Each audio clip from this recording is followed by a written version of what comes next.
دادا عبد المانا اسد ہیں، یہاں تک لانا تھا آپ کو. اسد کون ہے؟ اسد کون ہے؟ اسد فاطمہ بنت اسد، جزو ہے نام کا، نام کا جزو ہے. کون ہے؟ عبد المطلب کے بھائی ہیں، ہاشم کے بیٹے ہیں، یعنی حضرت ابو طالب کے چچا ہیں اسد.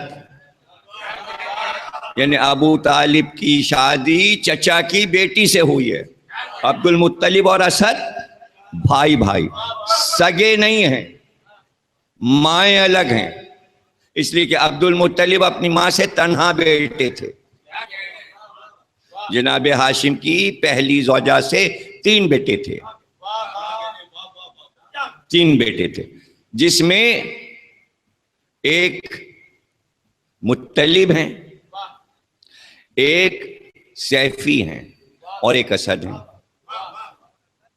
مطلب اس لیے مشہور ہوئے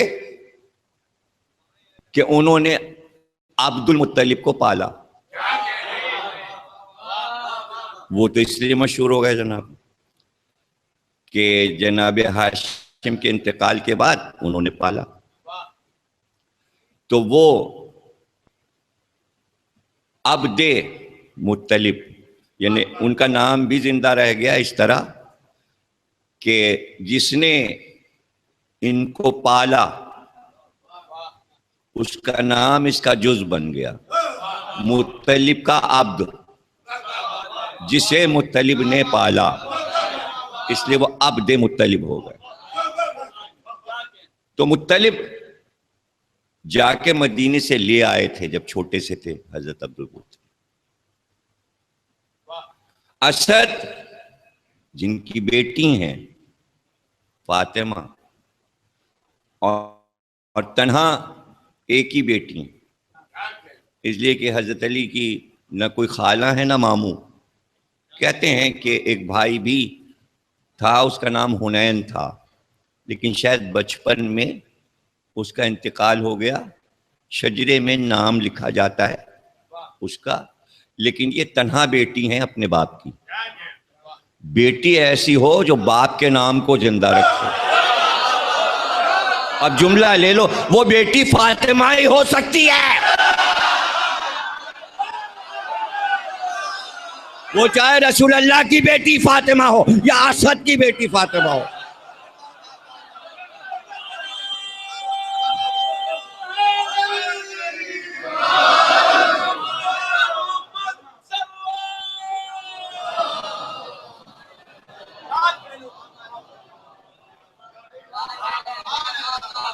تو اسد نے اپنے باپ کو دیکھا تھا جناب ہاشم کو کہ وہ ہر 6 مہینے ایک سفر کرتے تھے عرب سے باہر کا، اور وہ سردیوں اور گرمیوں کا سفر تھا. ایک سفر گرمی کا اور ایک سردی کا. تو اس لفظ کو قرآن نے عائد بنا دیا. لِإِلَافِ قُرَيْشٍ، کہ تم نے دیکھا کہ سردی اور گرمیوں میں ہم نے تمہاری بھوک کا علاج کیسے کیا. علاج ہاشم کر رہے تھے، اللہ نے کہا یہ میں نے کیا ہے. یعنی ہاشمی اشخاص کی فضیلتوں کو اللہ اپنی فضیلت بنا لیتا ہے، جس میں سے ایک سخاوت ہے. اور ہر 6 مہینے وہ سفر کرتے تھے، اور وہ جانور جو ان کے یہاں خاصی تعداد میں پلے ہوئے تھے، اونٹ، بکریاں اور بھیڑیں،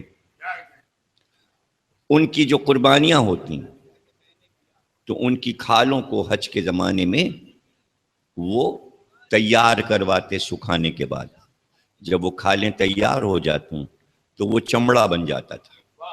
اور چونکہ عرب سے باہر کے ملکوں میں چمڑا نہیں ہوتا تھا، اس لیے عرب سے ہی چمڑا جاتا تھا. تو چمڑے کی جو بھی چیزیں بنے، جو بھی اس زمانے میں اور اس زمانے میں بڑا فرق ہے.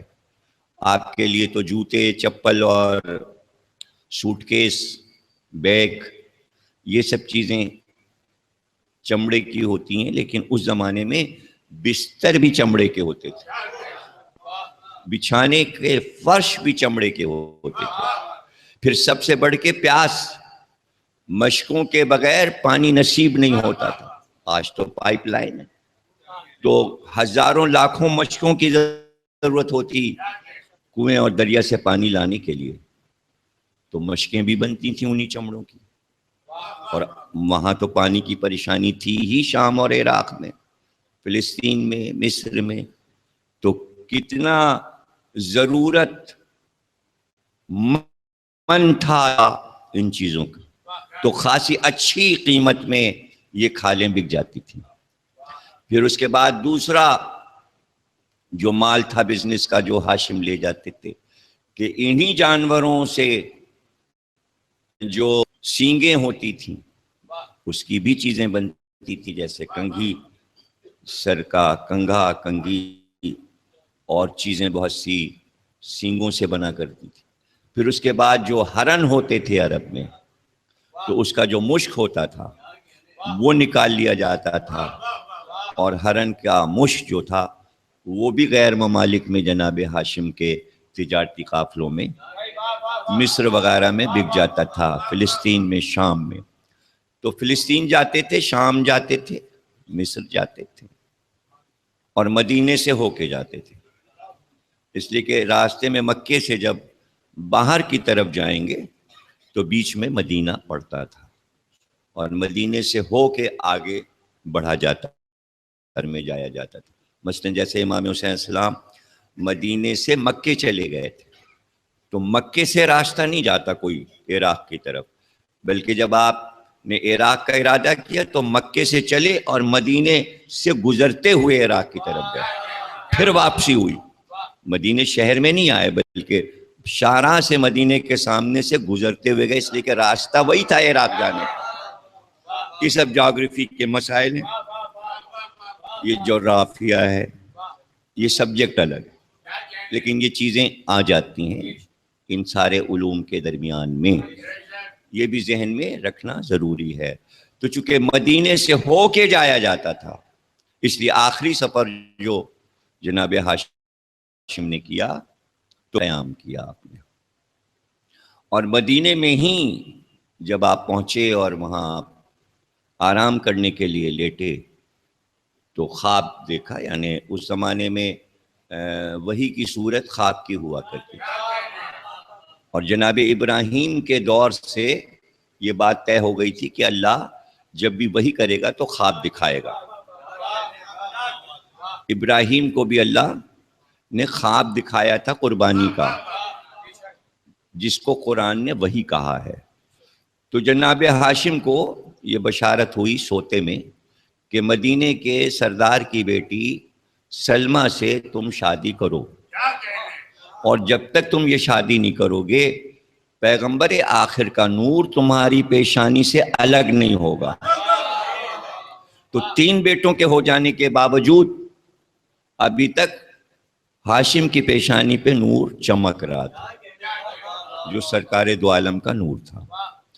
پھر جب آپ نے رشتہ دیا سلمہ کا اور شادی ہوئی، اور بہت دھوم دھام سے شادی ہوئی، اور شادی کے بعد پھر آپ نے کچھ وصیتیں بیوی کو کی اور کہا کہ اس سفر کے بعد ہم واپس نہیں آئیں گے، یہ ہمارا آخری سفر ہے. اگر بیٹی ہو تو تم رکھ لینا اپنے پاس، اور اگر بیٹا ہو تو مکے بھجوا دینا، اس لیے کہ وہی وارث ہوگا اور وہی آخری پیغمبر کا دادا ہوگا. یہ امانت میں تمہارے پاس سلمہ چھوڑ کے جا رہا ہوں. اور ہاشم گئے شام، دمشق اور غزہ میں آپ کا انتقال ہوا. غزہ کا وہ حصہ جہاں جناب ہاشم کا روضہ ہے وہ اسرائیل کے پاس ہے. اسرائیل نے اس روضے کی محافظت کی ہوئی ہے، اور وہاں مؤذن رکھا ہوا ہے، وہاں نماز ہوتی ہے، وہاں مسلسل اذان کے وقت پر مؤذن اذان دیتا ہے. اور جو زائرین آتے ہیں اسرائیل ان زائرین کے لیے آسانیاں پیدا کرتا ہے. یہ جملے میں اپنی طرف سے نہیں کہہ رہا، یہ نیٹ پر لکھے ہوئے آپ کو مل جائیں گے. جب آپ جناب ہاشم کو سرچ کریں گے گوگل پر تو آپ کو وہ روضہ کھول کے دکھائے گا کہ یہ روضہ اسرائیل میں ہے.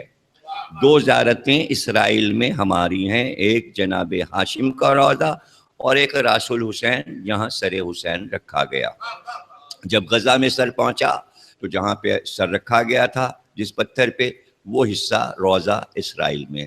تو 2 زیارتیں اسرائیل میں آ گئی ہیں جو پہلے فلسطین میں تھی.